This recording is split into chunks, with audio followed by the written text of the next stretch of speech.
আসসালামু আলাইকুম বন্ধুরা, শাহরাস্তি থেকে আসার সময় মেয়রকালী বাড়ি পার হয়ে সূচিপাড়ার কাছাকাছি আসার পথে দেখেন একটা গাড়ি হঠাৎ রাস্তার পাশে পড়ে যায়, ট্র্যাকের নিয়ন্ত্রণ হারিয়ে ফেলে, যার কারণে গাড়িটি এইভাবে এসে এইদিকে পড়ে যায়।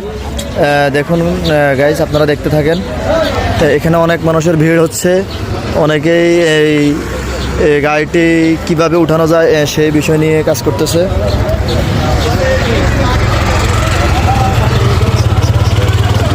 আসলে ভাই, আসলে খুবই দুঃখের সাথে বলতে হয় ভাই, গাড়িটির ড্রাইভার সাহেব আসলে এই ট্যাগ দিয়ে গাড়িটি যখন নিয়ে আসছিলেন তখন তিনি গাড়িটি আসলে নিয়ন্ত্রণ হারিয়ে ফেলছেন, যার কারণে আসলে এখন গাড়িটি পড়ে গেছে। অনেক লোক ছিল গাড়ির ভিতরে, মোটামুটি আলহামদুলিল্লাহ আল্লাহ তাদেরকে বাঁচাইছে, নেখায়াত দান করছে।